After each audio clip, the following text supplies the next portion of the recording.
നമ്മുടെ running ഫാബ്രിക്കിൻ്റെ video ആണ്. ടോപ്പിൻ്റെ മെറ്റീരിയലായിട്ടാണ് വരുന്നത്. അപ്പോൾ ഈ ഷെയ്ഡും നിങ്ങൾക്ക് ഒത്തിരി എണ്ണത്തിനൂടെ മാച്ച് ചെയ്യാമല്ലോ എന്ന് ഓർത്ത് ഞാൻ എടുത്ത് കാണിക്കുന്ന കേട്ടോ. അപ്പോൾ അങ്ങനെയുള്ള ഷെയ്ഡ്സിനെ കൂടുതൽ ഞാനിത് കാണിക്കാറുണ്ട്. അപ്പോൾ ഇതിൻ്റെ കൂടെ യെല്ലോയോ ബ്ലൂവോ ഗ്രീനോ അങ്ങനെ ഒത്തിരി കളറുമായിട്ട് ഈ ഒരു കളറും മാച്ച് ആയിപ്പോൾ ഇതൊരു റാണി കളർ, മജന്തയുടെ തന്നെ ലൈറ്റർ ഷെയ്ഡില്ല, അങ്ങനത്തെ ഒരു ഷെയ്ഡാണ് കേട്ടോ. സെമി ടസർ ഫാബ്രിക്കിലാണ് ചെയ്തേക്കുന്നത്. ഫുള്ളിങ്ങനെ ടസറിലൊക്കെ വരുന്ന പോലെ കുഞ്ഞു കുഞ്ഞു വീവിങ് ആണ്. അപ്പോൾ ഇത് ശരിക്കും ഒറിജിനൽ ടസറിലും ഇങ്ങനെ തന്നെയാണ് കേട്ടോ. താഴത്തോട്ട് ലൈൻ പോലെ തയ്ക്കാൻ പറ്റൂല.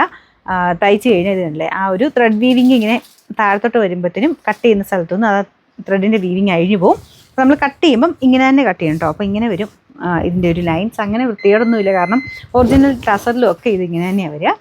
ശരിക്കും നമുക്ക് ആ ഒരു സിൽക്ക് പോലെ തന്നെ തയ്ച്ചിട്ടാൽ കിട്ടും കേട്ടോ. അപ്പോൾ നല്ല ഭംഗിയായിട്ട് നിങ്ങൾക്ക് ഒത്തിരി കളർ മാച്ചിങ് ചെയ്യാൻ പറ്റുന്നൊരു കളറാണല്ലോ എന്ന് പറഞ്ഞാൽ ഞാൻ അത് കാണിച്ചതാണ്. നല്ല രസമാണ്. ഇതിൻ്റെ കൂടെ ഷെയ്ഡ്സ് നിങ്ങൾ ചുമ്മാ ഒന്ന് ആലോചിച്ച് നോക്കിയാൽ തന്നെ കുറേ ഷെയ്ഡ്സ് നമ്മുടെ മനസ്സിൽ പെട്ടെന്ന് വരും. നല്ല ഭംഗിയുള്ള കളറായതുകൊണ്ട് ഞാനും കാണിച്ചത്. അപ്പോൾ ഇതും 2.5 അടുത്ത് വരുന്ന ആ ഒരു 48 ലെങ്ത് കിട്ടുന്ന ഐറ്റത്തിൻ്റെ പ്രൈസാണ് പറയുന്നത്. 399 രൂപയുള്ളൂ. 399.